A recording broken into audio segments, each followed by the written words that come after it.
This is your guide to multiplying decimals. In order to multiply two decimals, it's actually normally easier to consider the numbers as whole numbers instead. So for this question, I would actually start by multiplying 3 and 4 together. Well, 3 multiplied by 4 is 12. For the 0.4 here, to go from 0.4 to 4, I have multiplied the number by 10. So in order to find my answer to 3 times 0.4, I would have to divide the answer by 10. So here, 12 divided by 10 would give us 1.2. For our second question, if I'm changing these into whole numbers, which are much easier to multiply, if I change 0.7 into 7, so here I've multiplied by 10, and I change 0.5 into 5, so again I've multiplied by 10, timesing 7 and 5 together gives us an answer of 35. To undo this section, and therefore find the answer to 0.7 times 0.5, I would have to divide by 10 twice. Or divide by 10, then divide by 10 again, is actually the same as dividing by 100. So a little cheat, 2 zeros, 2 zeros.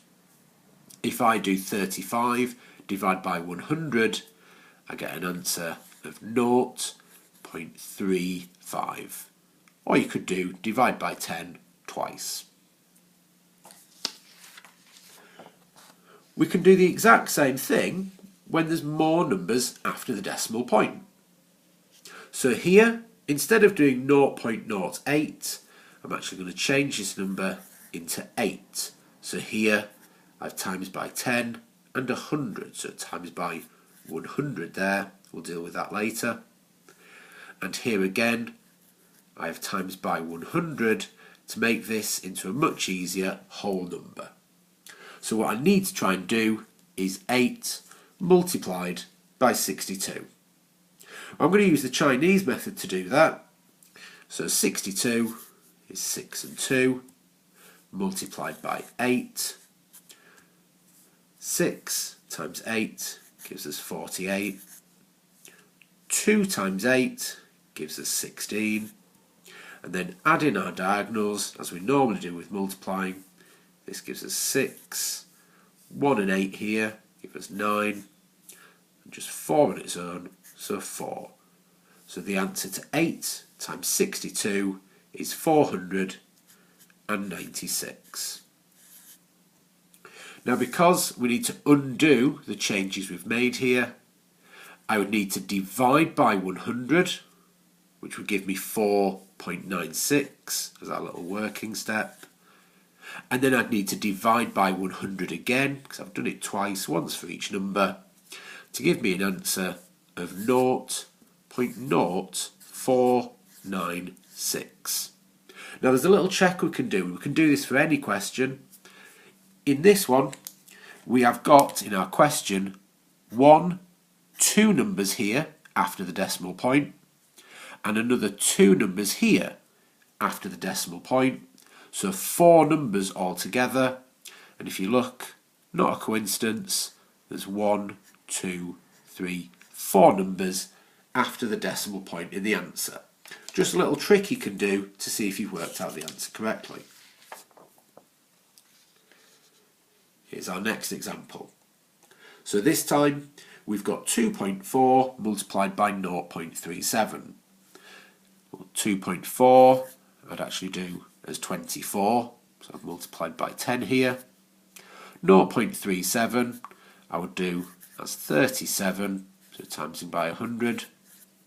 Again using the Chinese method, 2 and 4 for 24, 3 and 7 for 37, and then multiplying as we normally would. 2 times 3 gives 0, 6 or 6. 4 times 3 is 12. Down here, 2 times 7 is 14. And 4 times 7 is 28. Adding our diagonals, we get just 8. 4, 2 and 2 is also 8. 1, 6 and 1, also 8. And then 0. So here we've got an answer of 888. To get our answer to the decimal question though, we'd have to divide by 10 and divide by 100, so we'd have to do both. Well, if we divide this by 10, it would give us 88.8 as a little middle step. Divide that by 100, so moving the numbers 2 places, would give us an answer of 0.888. And again, using the trick that I mentioned before, there's one number here after the decimal, 2 numbers after the decimal in this one, so 3 altogether. And if you look, there's 1, 2, 3 numbers after the decimal point in the answer as well.